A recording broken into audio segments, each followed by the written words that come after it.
Gland, intestinal gland. देखिए आपने ये देखा था स्मॉल इंटेस्टाइन, इस स्मॉल इंटेस्टाइन के 3 पार्ट आपने लिखा था, डियोडेनम और जेजुनम, और आपने लिखा था इलियम, है ना, ये आपने लिखा था। इसमें आपने ये देखा था कि एक ग्लैंड पाई जाती है जिसको हम कहते हैं ब्रूनर्स ग्लैंड पाई जाती है, और यहाँ पर भी Brunner gland plus Lieberkühn, Lieberkühn, crypts of Lieberkühn. और इसमें आपने देखा था कि मिलता है क्रिप्स ऑफ लिवर कुहने, इतना आपने देखा था ना। फिर इसके बाद आपने ये दिखाया था कि ये जो ब्रूनर ग्लैंड्स है इसके द्वारा म्यूकस का सिक्रेशन होता है, ठीक है, और इसके द्वारा इंटेस्टाइनल जूस का सिक्रेशन होता है, और ये पूरा का पूरा म्यूकस प्लस इंटेस्टाइनल जूस जब ये मिलते हैं तो ये बन जाता है सक्कस एंटेरिकस। तो यहाँ पर सक्कस एंटेरिकस का इतनी बात हो गई थी, इतना हुआ था। अब हम बात करेंगे आगे, ठीक है। अब यहाँ पे देखिए जो इंटेस्टाइनल ग्लैंड है, इतना हो गया था। इंटेस्टाइनल ग्लैंड में ग्लैंड, अब आप ये देखिए कि सपोज करिए कि ये इंटेस्टाइनल ग्लैंड है, जल्दी से दिखा दीजिए, दिखाना है तो। यहाँ पर ये सेल्स हैं,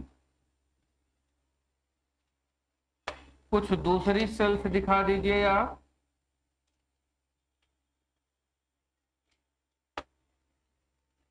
और कुछ अलग सेल्स दिखा दीजिए, और यहाँ पर आप ये दिखा दीजिए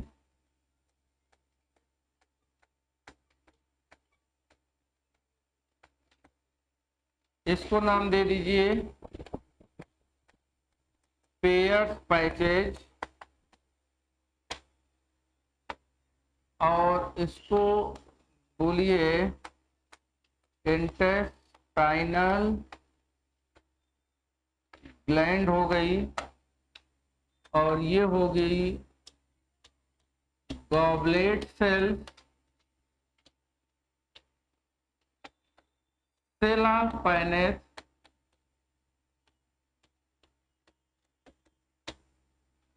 और यहाँ पर आप दिखा दीजिए अर्जेंटा फिन, ये हो गई अर्जेंटा फिन, इतना दिखाइए।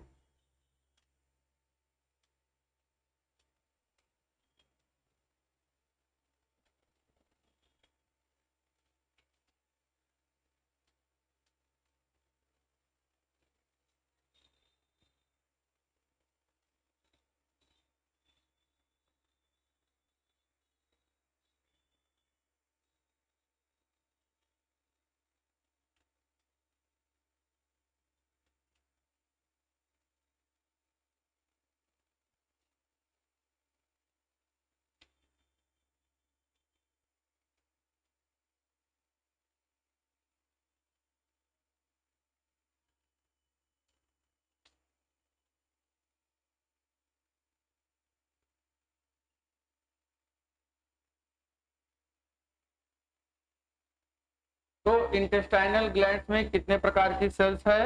एक गॉबलेट सेल्स है, और क्या है, सेल ऑफ पैनेज और अर्जेंटा फिन, ये नाम आप ध्यान में रखिएगा।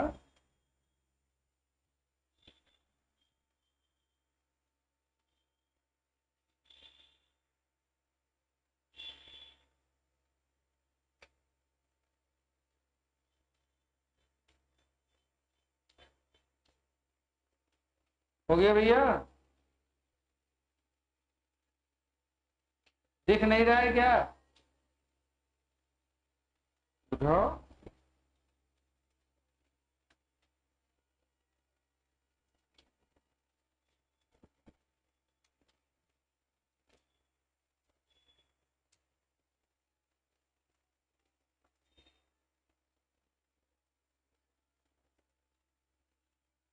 Pairs patches intestinal gland, intestinal gland में goblet cells, cell of Paneth और अर्जेंटा फिन, ये सेल्स का नाम है।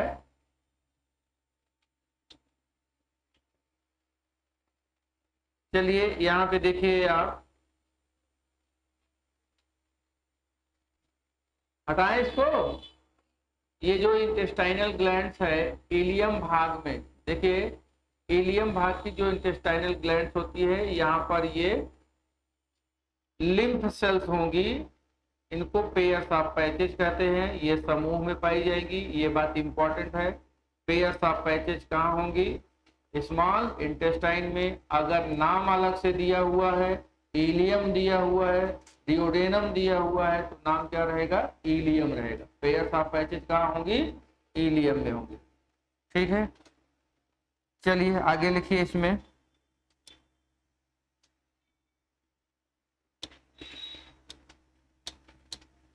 देखिए ऐसे बना लेंगे आप, इंटेस्टाइनल ग्लैंड, इसमें 3 प्रकार की सेल, गॉबलेट सेल, और इस गॉबलेट सेल का काम क्या है? Secretion of mucus. किसका सिक्रीशन करेंगे? म्यूकस का सिक्रीशन करेंगे। यहाँ पे म्यूकस का सिक्रीशन हो रहा है। गैस्ट्रिक ग्लैंड में म्यूकस का सिक्रीशन करने वाली सेल का क्या नाम था? म्यूकस सेल, है ना।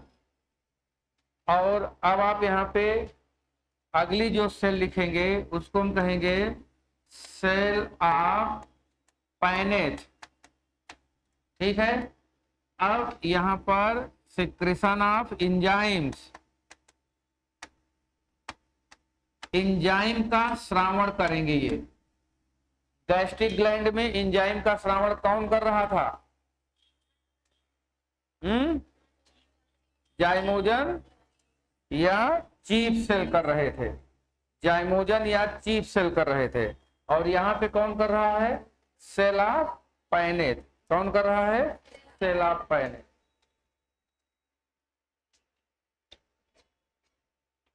ठीक भैया। तीसरी बात यहाँ पर क्या है? अर्जेंटाफिन, ये secretion of enterocrinin hormone, secretion of enterocrinin hormone, enterocrinin hormone.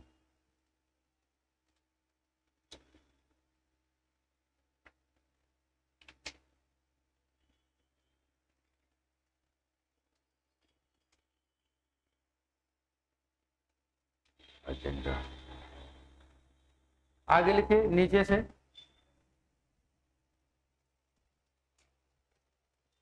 Ilium भाग में लिम्फ ग्लैंड्स, इलियम भाग में लिम्फ ग्लैंड्स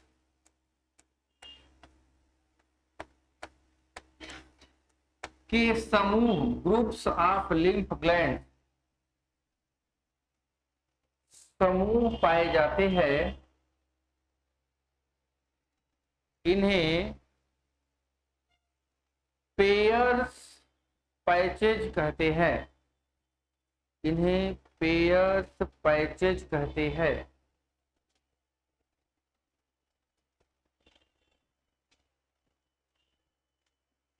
पेयर्स पैचेज कहते हैं। नेक्स्ट पॉइंट,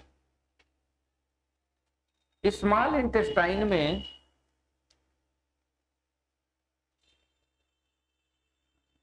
स्मॉल इंटेस्टाइन में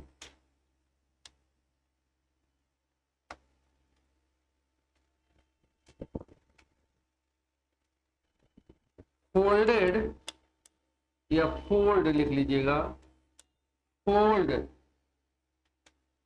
स्ट्रक्चर कैसे फोल्ड है ये, circular, circular fold structure, fold मतलब मुड़ा हुआ, फोल्डेड स्ट्रक्चर पाए जाते हैं जिसे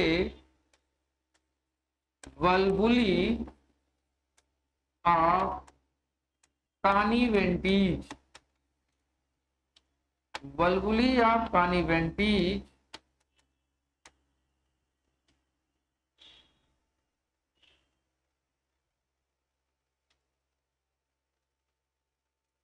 वल्बुली ऑफ कानीवेंटीज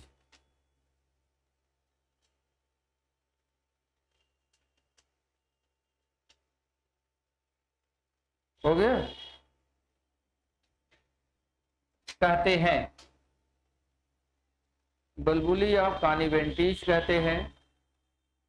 अब आप जरा देखिए, जैसे सपोज करिए कि ये एक सर्कुलर है, ये फोल्ड है, इस तरह से यहाँ पे फोल्ड पाए जाएंगे, ये फोल्ड है और ये एलिमेंट्री कैनाल है और ये सारे फोल्ड्स हैं, इन्हीं हम फोल्ड को क्या कह रहे हैं, बलबुली ऑफ कानीवेंटीज। जब इसका आप सेक्शन काटेंगे तो इसमें भी इस तरह से फोल्ड दिखाई देंगे, यहाँ पर भी फोल्ड होंगे, इस फोल्ड को हम क्या कहेंगे, विलाई कहेंगे, क्या कहेंगे, विलाई। तो जरा देखिए, स्मॉल इंटेस्टाइन में मेनी फोल्ड्स आर प्रेजेंट, इनको क्या कहेंगे, वल्बुली ऑफ कानीवेंटीज, और प्रत्येक वल्बुली कानीवेंटी में क्या पाया जा रहा है, माइक्रोविलाई। और फिर अगर आप एक माइक्रोविलाई को अलग करेंगे, ये माइक्रोविलाई है, अब इसको आप अलग करेंगे तो यहाँ पर विशेष प्रकार की सेल्स पाई जाती है, ये जिनको हम कहते हैं एब्जॉर्बिटिव सेल्स, ये हो गई एब्जॉर्बिटिव सेल्स हो गई। और इस एब्जॉर्बिटिव सेल्स की जो सरफेस होती है ये इस प्रकार से मेनी फिंगर लाइक प्रोजेक्शन, ये मेनी फिंगर लाइक प्रोजेक्शन इस पर पाए जाएंगे और इसको हम फिर कहेंगे ये क्या हो गया, माइक्रोविलाई हो गई। ठीक है, ये माइक्रोविलाई हो गया। मतलब आप ये देख रहे हैं कि ये एब्जॉर्बिटिव सेल है, ये एब्जॉर्बिटिव सेल है और इस एब्जॉर्बिटिव सेल में इस प्रकार से ये मेनी फिंगर लाइक प्रोजेक्शन, ये क्या हो गया, माइक्रोविलाई। और ये सारे माइक्रोविलाई मिलते हैं तो ब्रश लाइक स्ट्रक्चर बनता है जिसको हम कहते हैं ब्रूस बॉर्डर, क्या कहेंगे, तो ब्रूस बॉर्डर का फॉर्मेशन कौन कर रहा है, माइक्रोविलाई। माइक्रोविलाई कहाँ पे है, विलाई में है, विलाई की कौन सी सेल्स, एब्जॉर्बिटिव सेल्स है, एब्जॉर्बिटिव सेल्स की जो सरफेस होती है मेनी फिंगर लाइक प्रोजेक्शन, उसी को हम कहेंगे माइक्रोविलाई। इसीलिए भोजन का जो एब्जॉर्प्शन होता है इस रीजन में ज्यादा होता है। ठीक है, इतनी बात लिखिए, आगे लिखिए, प्रत्येक वल्बुली कानीवेंटी में, प्रत्येक वल्बुली कानीवेंटी में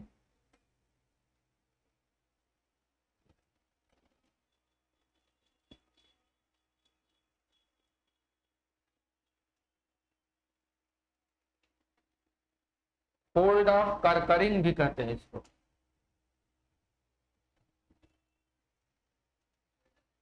करकरिंग, वल्बुली ऑफ कानीवेंटी में कई विलाई पाए जाते हैं,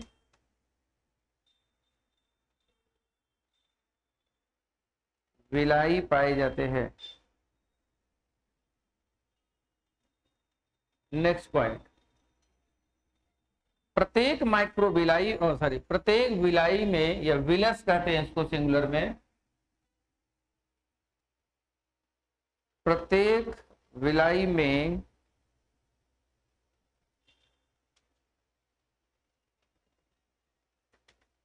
बिलाई में माइक्रोबिलाई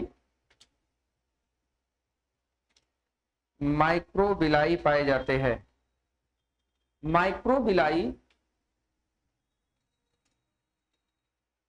एब्जॉर्प्टिव सेल्स की सरफेस पर, एब्जॉर्प्टिव माइक्रोबिलाई एब्जॉर्प्टिव सेल्स की सरफेस पर पाए जाते हैं।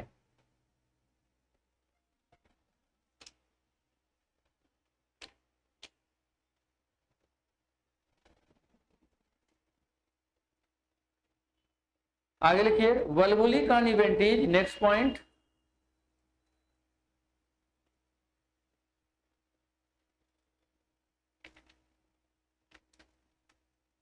विलाई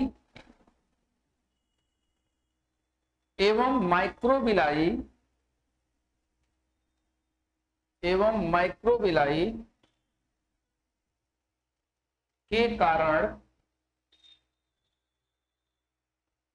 के कारण इलियम में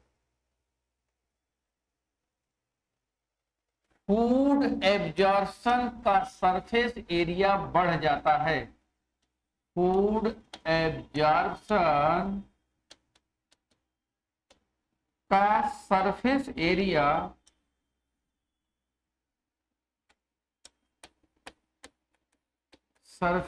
एरिया इंक्रीज कर जाता है। नेक्स्ट पॉइंट,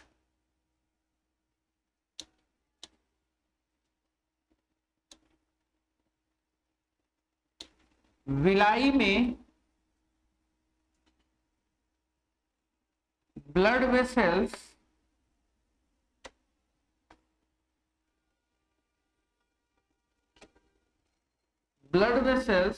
एवं लिम्फ वेसल्स पाए जाते हैं।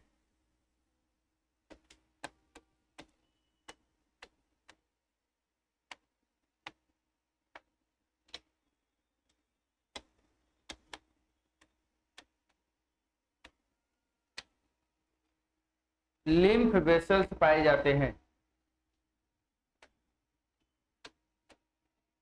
लिम्फ वेसल लैक्टियल्स के रूप में पाया जाता है। लैक्टियल्स के रूप में पाया जाता है।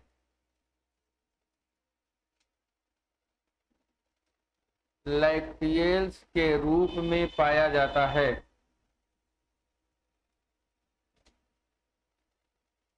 इसमें फैटी एसिड का एब्जॉर्प्शन होता है। फैटी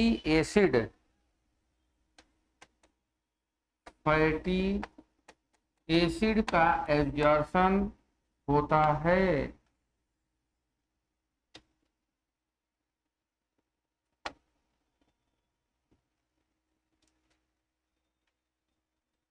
तो ये रहा स्मॉल इंटेस्टाइन, और अब लिखिए large intestine.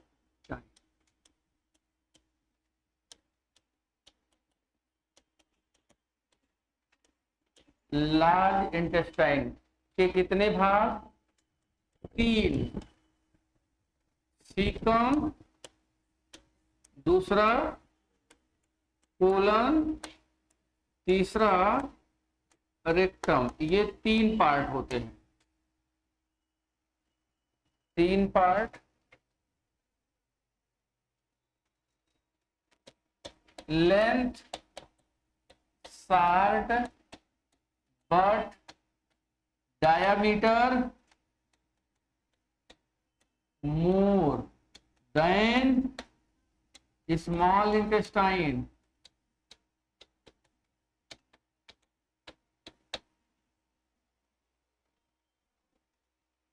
Small intestine.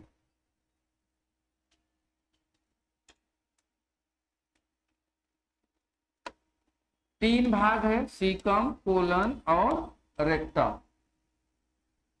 Caecum से जुड़ा हुआ एक भाग होता है जिसको हम क्या कहते हैं, वर्मी फॉर्म अपेंडिक्स। और इन तीनों में सबसे बड़ा पार्ट कौन होता है, 1 से 1.2 मीटर कौन होगा, सबसे बड़ा पार्ट होगा। और ये होगा लगभग 12 सेंटीमीटर और ये होगा लगभग 6 सेंटीमीटर। ये तो इसमें तीनों में से सबसे बड़ा पार्ट कौन है, कोलन है। ठीक है, लिखिए नीचे से जल्दी जल्दी लिख लीजिए, इसमें कुछ है नहीं, लिखिए। कोलन से सॉरी सीकम से, सीकम से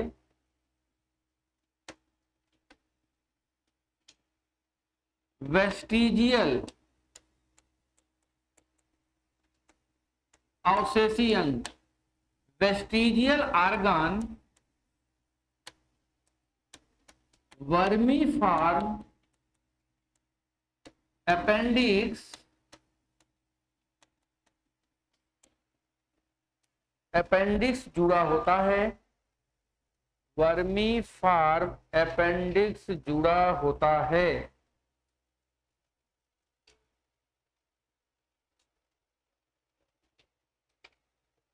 हर्बीवोरस में जो शाकाहारी होते हैं, हर्बीवोरस में यह part,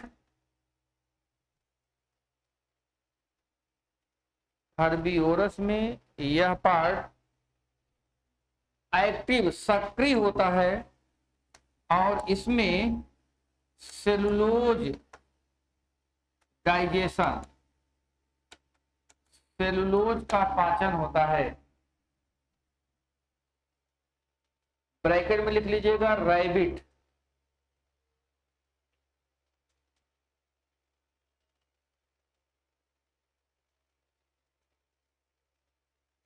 next point,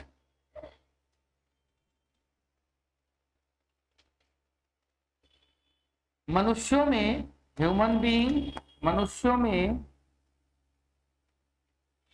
bacterial infection से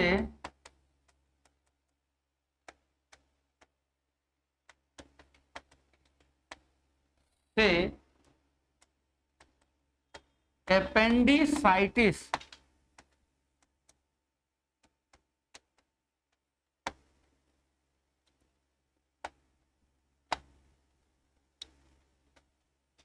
एपेंडिसाइटिस डिजीज होता है।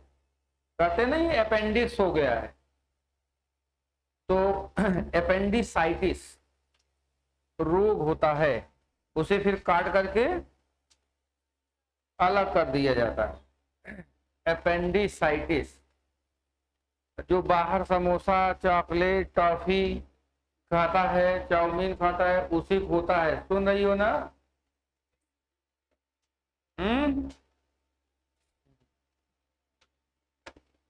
वो क्या कहते हैं उसको, वो जो छोटे से कप में रहता है, क्या कहते हैं? हा?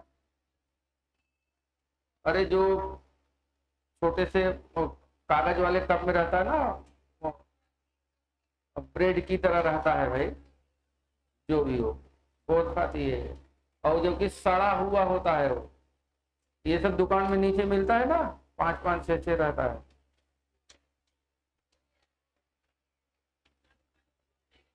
सब इन्फेक्टेड होता है। बनाने वालों का हाथ पैर देख लोगी ना, नहीं मन कहेगा खाने का। हाँ, क्या लिखा? एपेंडिसाइटिस हो जाता है। नेक्स्ट आगे देखिए, ये क्या है? कोलन। कोलन का फिगर आपने जब बनाया था तो आपने ये देखा था, ये इस प्रकार से स्ट्रक्चर कोलन में पाया जाता है। इससे कहीं ग्रूव है, कहीं उभार है, इसको हम क्या कहते हैं? हास्ट्रा। क्या कहेंगे? हास्ट्रा। लिखिए, कोलन में, कोलन में हास्ट्रा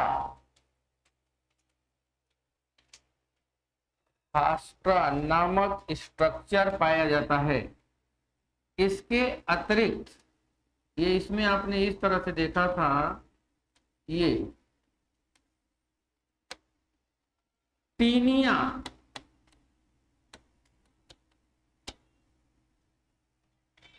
पाया जाता है।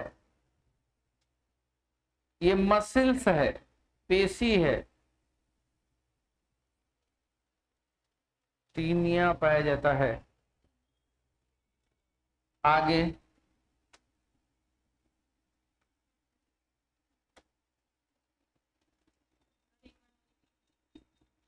इसके अतिरिक्त इसमें टीनिया पाया जाता है, मसल्स।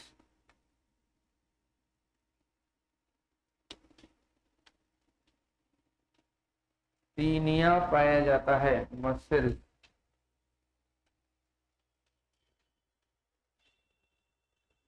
देखिए इस भाग में कोलन, इस भाग का मतलब कोलन में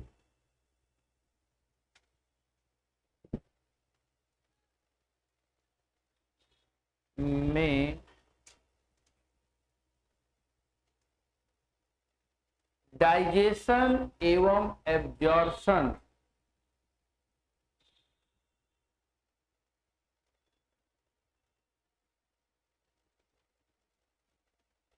नहीं होता है।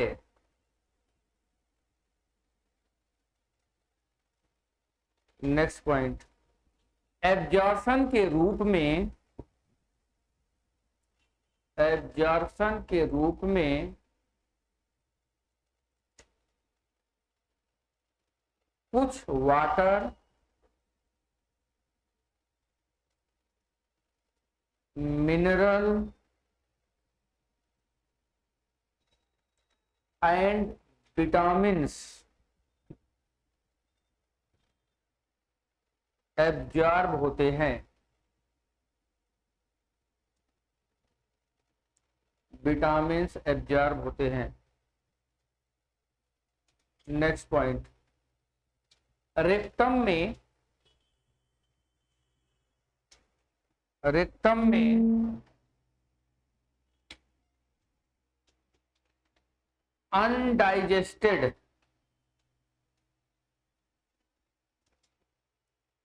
Food, undigested food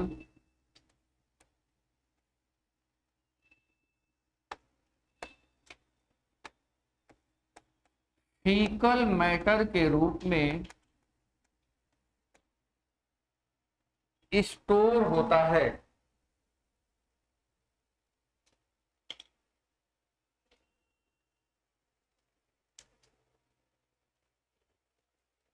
next point,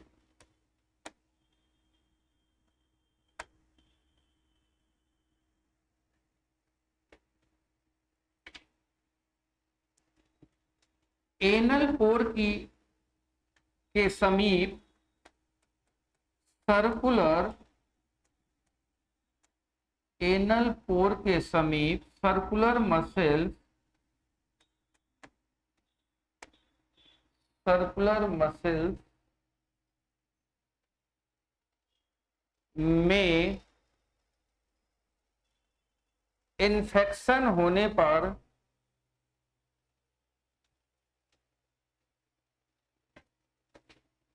blood vessels में, ब्लड वेसल्स में उभार, आउटग्रोथ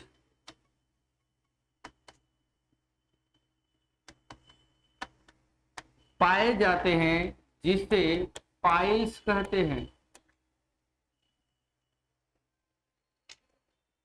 जिसे पाइल्स कहते हैं।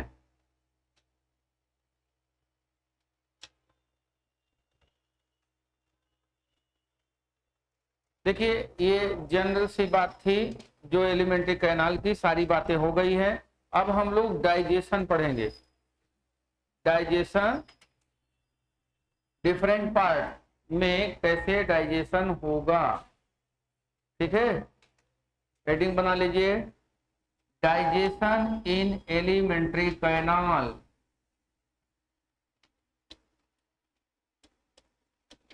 डाइजेशन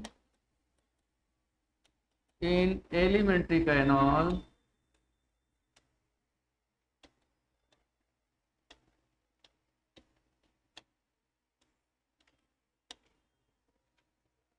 डाइजेशन इन एलिमेंट्री कैनाल।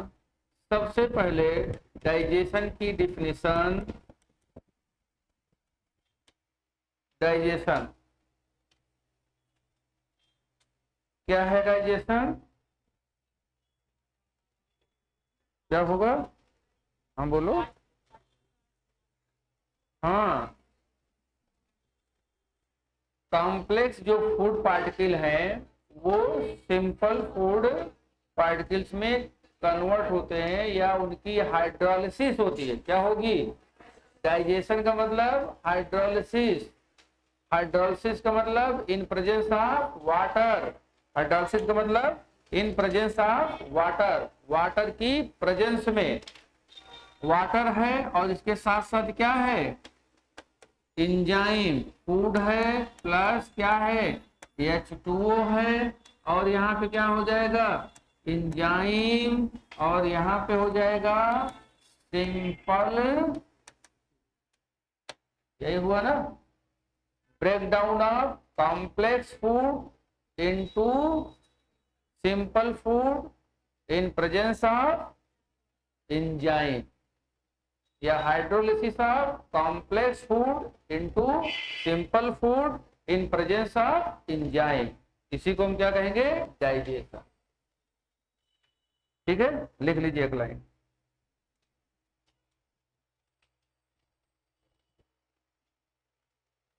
कॉम्प्लेक्स फूड का एंजाइम की प्रेजेंस में सिंपल फूड में हाइड्रोलिसिस,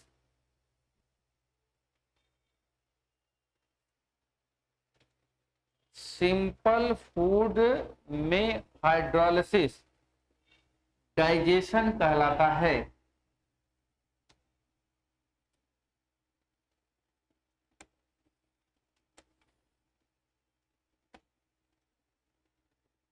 ठीक है, अब आप देखिए डाइजेशन के लिए हमको क्या चाहिए, डाइजेस्टिव एंजाइम्स चाहिए,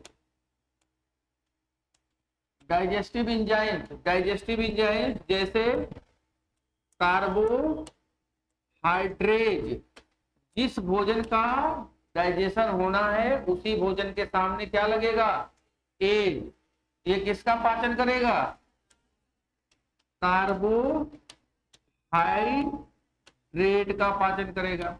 और ये जो कार्बोहाइड्रेट है ये कई रूपों में पाया जाता है, जैसे एमाइलेज हो गया, जैसे सेलुलेज हो गया, जैसे सुक्रेज हो गया, जैसे माल्टेज हो गया, है ना, जैसे लैक्टेज हो गया, ये सब क्या है, कार्बोहाइड्रेट है, कार्बोहाइड्रेट का पाचन करेंगे। समझ में आया, अगर ये लिखा गया है तो किसका डाइजेशन, स्टार्च डाइजेशन, और ये लिखा है तो सेलुलोज का पाचन, और सुक्रेज लिखा है तो सुक्रोज का डाइजेशन, माल्टोज लिखा है तो माल्टोज का पाचन, और लैक्टेज लिखा है तो लैक्टोज का पाचन, यही है।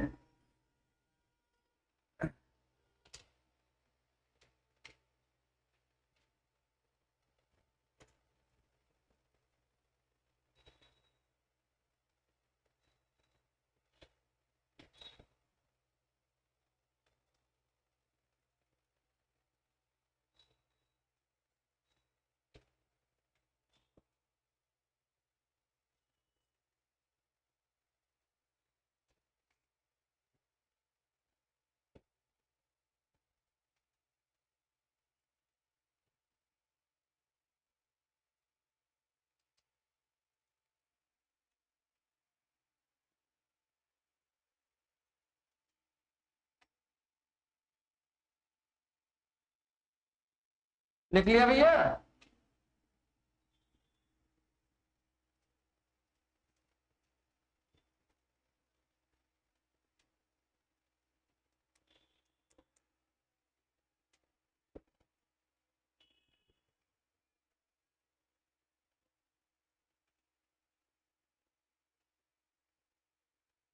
हो गया?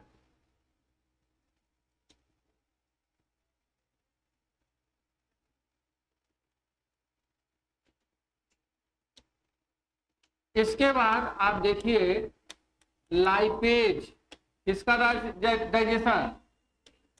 Lipid digestion. और ये लाइपेज आप कहीं कहीं इसका नाम सुनेंगे स्ट्रिएप्सिन। स्ट्रिएप्सिन किसका डाइजेशन करेगा? लिपिड का। तीसरी बात प्रोटीएज, किसका डाइजेशन? प्रोटीन। और ये प्रोटीन डाइजेस्टिव एंजाइम दो प्रकार के होंगे। एक होगा एंडोपेप्टाइडेज, एंडोपेप्टाइडेज, और दूसरा होगा एक्सोपेप्टाइडेज। दो तरह का एंडोपेप्टाइडेज एंड एक्सोपेप्टाइडेज। प्रोटीन का डाइजेशन करने वाले एंजाइम को हम क्या कहेंगे? प्रोटीएज कहेंगे, प्रोटीन को पचाएगा। एंडोपेप्टाइडेज और एक्सोपेप्टाइड, ये आपसे पूछा जाता है। एंडोपेप्टाइडेज जो पेप्टाइड बॉन्ड को तोड़ेगा उसको हम क्या कहेंगे? एंडोपेप्टाइडेज। प्रोटीन किसका बना होता है? Amino acid. एमिनो एसिड की लंबी श्रृंखला होगी, जैसे amino acid, amino acid, amino acid, amino acid, amino acid, amino acid. ये बहुत बड़ा चेन है, यहां से तोड़ दिया मान लीजिए, तो इसको हम कहेंगे एंडोपेप्टाइडेज। एक्सोपेप्टाइडेज जब डाइपेप्टाइड होगा एमिनो एसिड में बदल देगा या उसके टर्मिनल बॉन्ड को तोड़ेगा तो उसको हम क्या कहेंगे? एक्सोपेप्टाइड। अब ये आपसे पूछा जाता है कि in which of the following is एंडोपेप्टाइडेज।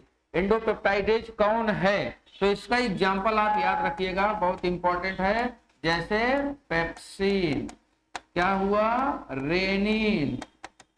और ट्रिप्सिन, ट्रिप्सिन, काइमो ट्रिप्सिन, ये सब क्या है? एंडोपेप्टाइडेज। एक्सोपेप्टाइडेज के रूप में इरेप्सिन,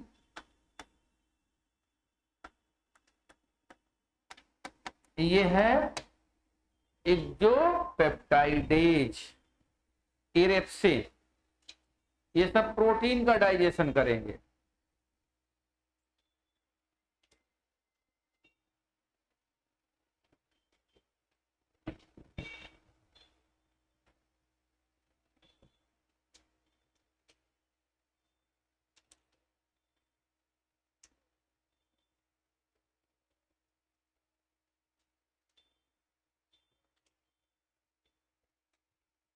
कौन सा टेस्ट बोली थी? तो वो तो हो चुका ना?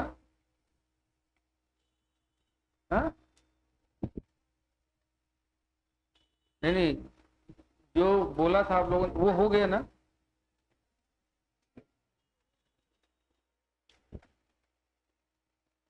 आगे बढ़े?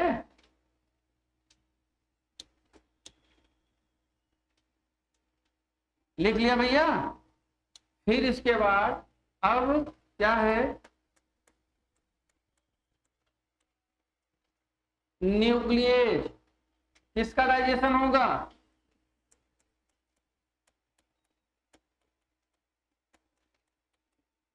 न्यूक्लिक एसिड का डाइजेशन। न्यूक्लिक एसिड का डाइजेशन करेगा, नाम क्या होगा इसका? जैसे डीएनएज, डीएनए का डाइजेशन। आर्यन, हाँ आर्यनेज, आर्यन का डाइजेशन।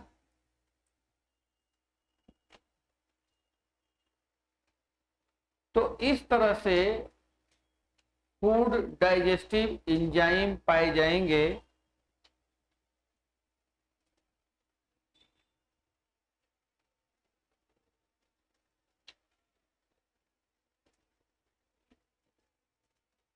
हमारे में डाइजेशन कहाँ से शुरू होता है?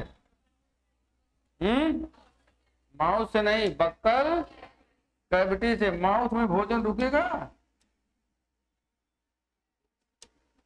माउथ का मतलब दो होठों के बीच ना, वहां पे भोजन तो रोक लोगे, कोई भी भोजन रोकोगे, आधा बाहर रहेगा आधा भीतर रहेगा, पूरी तरह से रोकने को। रुकेगा कहाँ? बक्कल कैविटी में, जहां भोजन रुकेगा डाइजेशन वहां होगा। ठीक है, तो भैया लिखिए डाइजेशन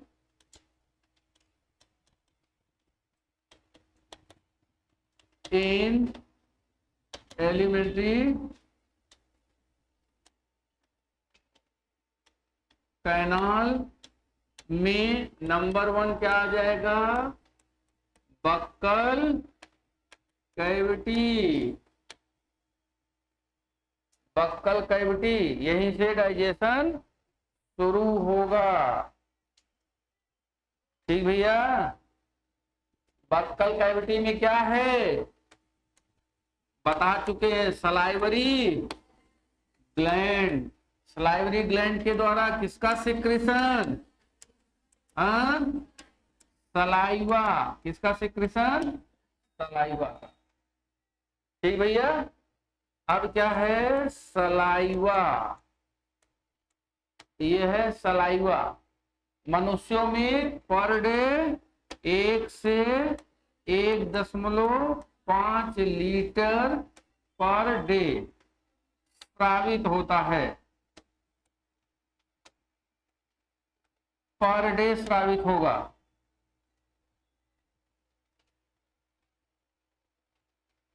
ठीक है, इसका जो पीएच होता है 6.5, और ये क्या हो गया? Slightly acidic. Slightly acidic. और इसमें क्या पाया जाएगा? 99% या 0.5 भी कर दीजिए, 99.5% H2O, पानी ही पानी। ठीक, और क्या पाया जाएगा? एंजाइम। एंजाइम कौन सा? टाइलिन, जिसको क्या कहते हैं? एमाइलेज। तो बक्कल कैविटी में किसका डाइजेशन होगा? एमाइलेज का। किसका? सॉरी, स्टार्च का। किसका होगा? स्टार्च। एमाइलेज किसका डाइजेशन करेगा? स्टार्च। तो टाइलिन या एमाइलेज एक ही नाम है। ठीक है, आगे आप देखिए, इसके अलावा और क्या पाया जाएगा? इसमें थायोसाइनेट आयन, और क्या पाया जाएगा? लाइसोजाइम। लाइसोजाइम। तो लार बहुत काम का है। क्यों? क्योंकि डाइजेशन होना है ना। थायोसाइनेट आयन पाया जा रहा है। ये दोनों का काम क्या है? ये बैक्टीरिया को किल करेंगे, बैक्टीरिया को मार देंगे। तो आपके बक्कल कैविटी में जो भी बैक्टीरिया है, भोजन के साथ जो भी बैक्टीरिया आया है, उस बैक्टीरिया को किल कर देंगे। थायोसाइनेट आयन और लाइसोजाइम। तो आपके बक्कल कैविटी में केवल एक ही प्रकार का भोजन यहाँ पर डाइजेस्ट होगा, जिसको हम क्या कहेंगे? स्टार्च कहेंगे। और डाइजेशन का जो मीडियम होगा वो क्या होगा? एसिडिक। कैसा होगा? एसिडिक होगा। ठीक है, सलाइवा का अगर सिक्रेशन आपके बक्कल कैविटी में हो रहा है तो बैक्टीरिया का फर्मेंटेशन नहीं होता। बैक्टीरिया का फर्मेंटेशन न होगा और आपका माउथ क्या होगा? फ्रेश। हमेशा क्या रहेगा? फ्रेश रहेगा। ठीक है। कभी कभी देखिए हमारी बक्कल कैविटी क्या होती है, सूख जाती है, सलाइवा का सिक्रेशन नहीं होता है। आप ज्यादा से ज्यादा 15-20 मिनट में देखेंगे क्या, आप ही को अजीब लगेगा कि हाँ जो है फर्मेंटेशन जैसा प्रोसेस होने लगा। ठीक है। इसलिए माउथ में कुछ न कुछ जब ऐसा हो तो या तो पानी पी लेना चाहिए, या तो कुछ जो भी पास आपके हो, जैसे चॉकलेट है, टॉफी है।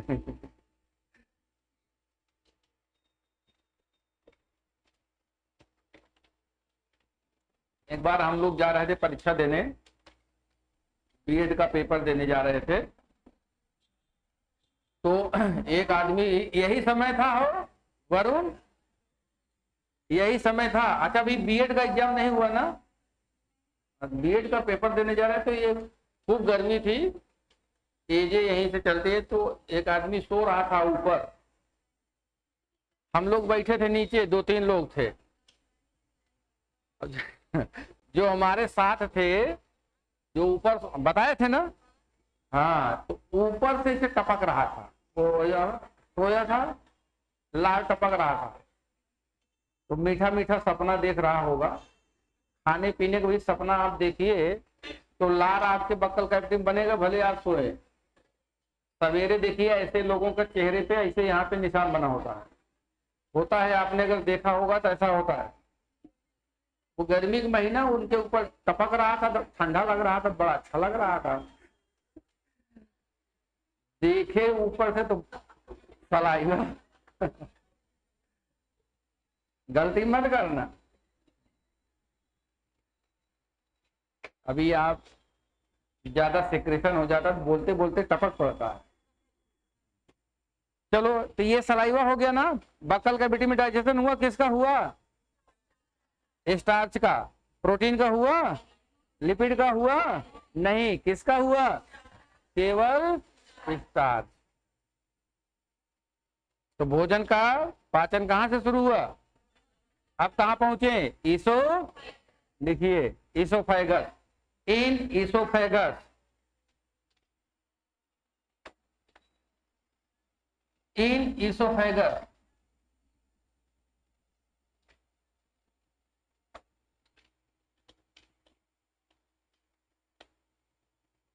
इस शादी विवाह वाला लगन उगन खत्म हो गया हो, हाँ? आप लोगों को घर में कुछ नहीं पड़ा था। चलो, ईसोफेगस, नो डाइजेशन, क्या, नो डाइजेशन। यहां पे क्या होता है, कंडक्शन, फूड। कौन सी लेयर नहीं पाई जाती यहाँ पे, सेरोसा लेयर। कौन सा movement, peristalsis movement,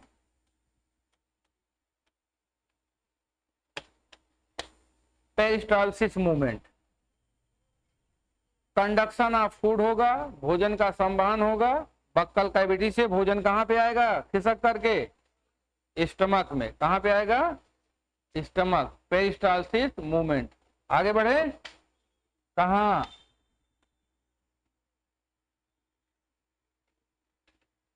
stomach.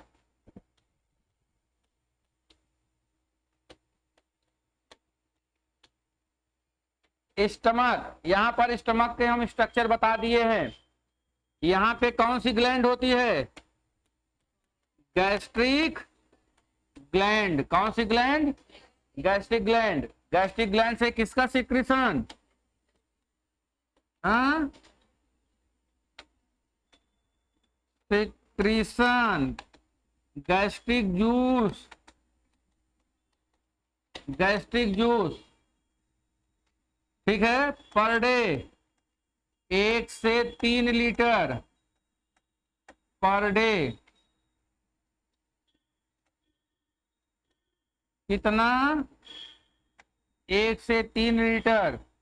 PH कितना होगा, 3 से 3.5। कैसा हो गया, एसिडिक, मीडियम कैसा हो गया, एसिडिक। यहाँ पे 99% H2O, 0.5% HCl, 0.5% एंजाइम्स में यहाँ पे क्या होगा, जैसे यहाँ पे हो गया म्यूसिन हो गया 0.5% में, और पेप्सिनोजेन, प्रोरेनिन, पेप्सिनोजेन, प्रोरेनिन, और क्या होगा, लाइपेज,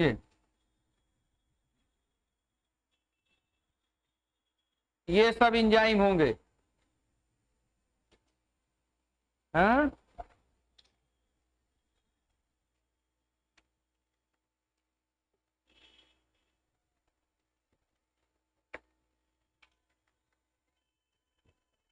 थोड़ा स्पीड बढ़ाइए। ये मतलब कहां पर, गैस्ट्रिक जूस में ज्यादा मात्रा में क्या पाया जाएगा, पानी पाया जाएगा। एसिडिक मीडियम अगर होगा, किसकी उपस्थिति के कारण होगा, HCl, एसिडिक है किसके कारण है, HCl। एंजाइम के रूप में मुख्य रूप से क्या होगा, पेप्सिनोजेन। जो भी एंजाइम होंगे इनएक्टिव फॉर्म में होंगे। कैसे होंगे, इनएक्टिव फॉर्म में। कैसे इनएक्टिव फॉर्म में, जरा देखिए, जैसे आपने गैस्ट्रिक ग्लैंड का फिगर बनाया, यहां पर चीफ सेल है, चीफ सेल से जो भी एंजाइम सिक्रीट होगा स्टमक में आया, किस रूप में आएगा, पेप्सिनोजेन, इनएक्टिव फॉर्म में। यहीं पर क्या होगा, पैराइटल सेल, पैराइटल सेल भी क्या करेगा, HCl का सिक्रीशन करेगा, ये HCl यहाँ पे रिलीज करेगा। तो HCl के प्रभाव से पेप्सिनोजेन क्या हो जाएगा, एक्टिव हो जाएगा, फिर एंजाइम एक्टिव एंजाइम हो जाएगा, फिर डाइजेशन शुरू हो जाएगा। तो यहां पे लिखिए, गैस्ट्रिक जूस में एंजाइम इनएक्टिव फॉर्म में होते हैं। देखिए, गैस्ट्रिक जूस में एंजाइम्स इनएक्टिव फॉर्म में होते हैं, इनएक्टिव फॉर्म में होते हैं। HCl इन्हें एक्टिव करता है, HCl इन्हें एक्टिव करता है।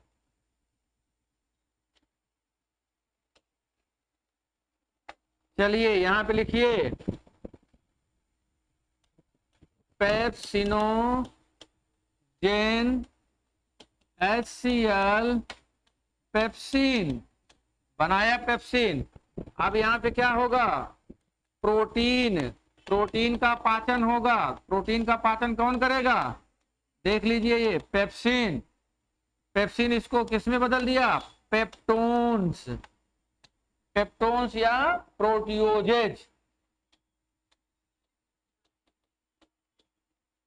प्रोटियोजेज। और यहाँ पे प्रोरेनिन, ये क्या है, इनएक्टिव, और ये है एक्टिव। यहां पर ये है इनएक्टिव, और इसको HCl ने किया रेनिन, एक्टिव फॉर्म में, ये हो गया एक्टिव।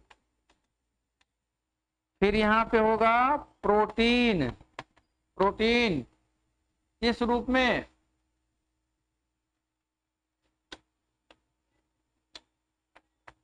केसीन, प्लस क्या हो गया, H2O, यहाँ पे रेनिन, और यहाँ पे क्या हो गया, पैरा कैसीनेट, मतलब दही, क्या बन गया, दही। कैसीन दूध में पाया जाएगा, दूध को कर्ड में कन्वर्ट करेगा, कैल्शियम। पैराकाइसिनेट। तो यहां पर मुख्य रूप से स्टमक में मुख्य रूप से किसका डाइजेशन? प्रोटीन का। नेक्स्ट पॉइंट लिखिए।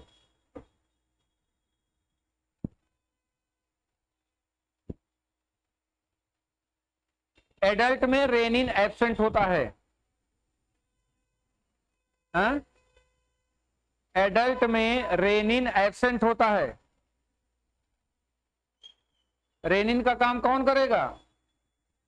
पेप्सिन। हाँ, एडल्ट में रेनिन एब्सेंट होता है, यह कार्य पेप्सिन के द्वारा होता है।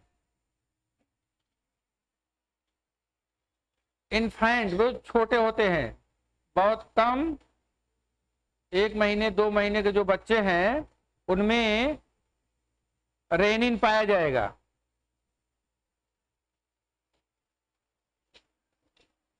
ठीक है,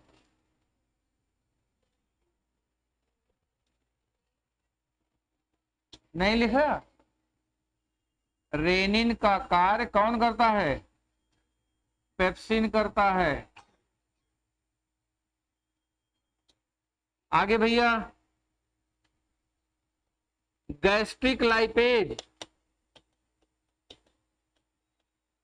गैस्ट्रिक लाइपेज ये क्या होगा?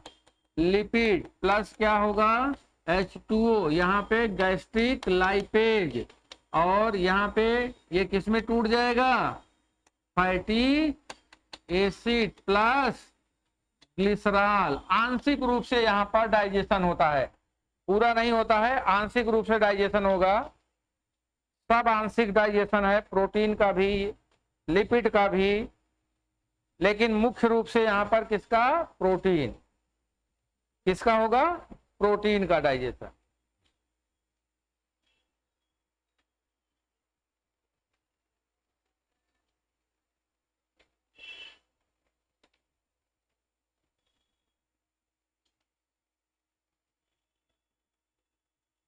तो HCl क्या करेगा? स्टमक में मीडियम क्या कर रहा है? मीडियम एसिडिक बना दिया ना, और क्या करेगा? किल बैक्टीरिया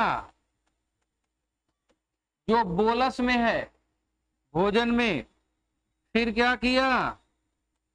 बैक्टीरिया को किल किया और एक्टिवेट एंजाइम ना, भोजन में जो हार्ड पार्ट होगा वो भी क्या होगा? डिसॉल्व होगा, गलेगा।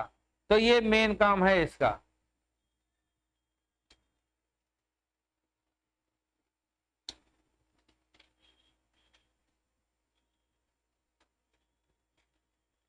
बाकी सारी बातें बता दी गई है, हटाएं इसको। अब केवल डाइजेशन डाइजेशन चलेगा। हाँ, हो गया ना? अरे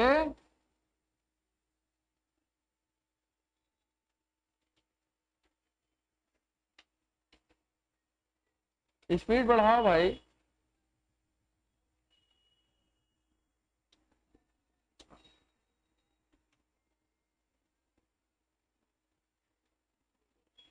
अब कहां पहुंचे? डाइजेशन इन स्मॉल इंटेस्टाइन ना, इन डियोडेनम।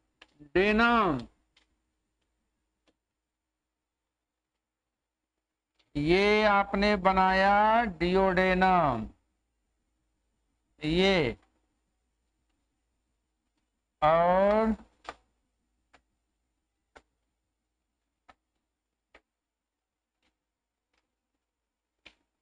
ये एम्पुला, ये डक्ट,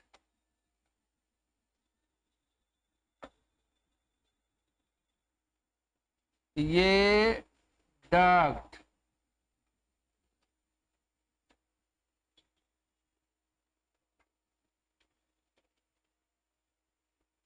और यहाँ पे इसको आप दिखा दो कि ये क्या है, ये है पैंक्रियाज। और यहीं पर आप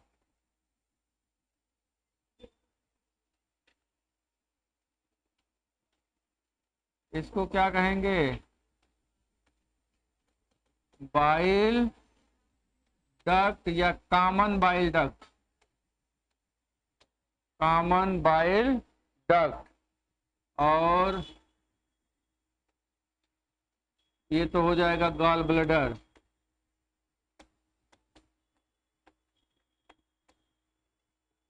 ठीक, कॉमन बाइल डक्ट हो गया।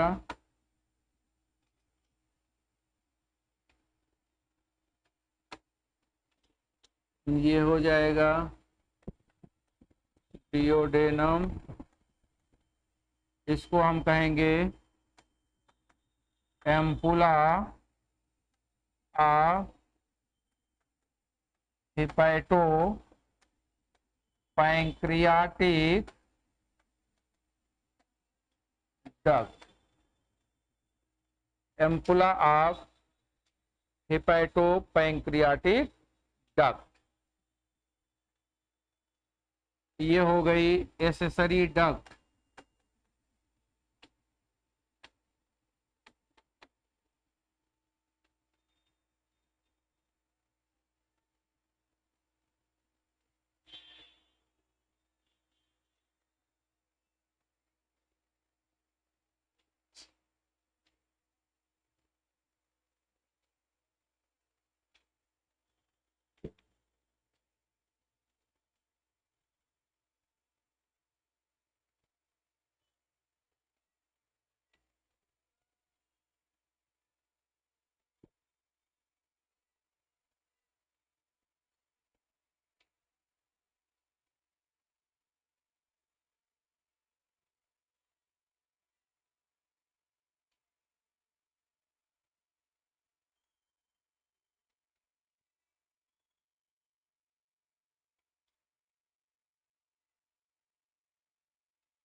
देखा भैया,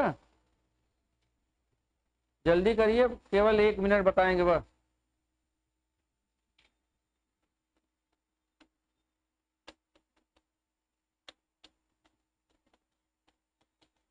डक्ट ऑफ संतोरनी, आल्सो नोन है डक्ट ऑफ संतोरनी।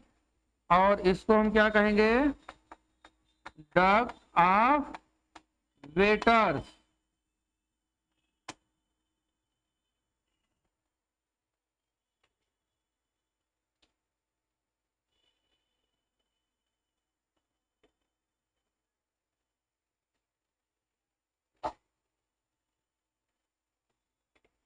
चलो भाई देखो इसको यहाँ पे बना, अच्छा बनाओ चलो।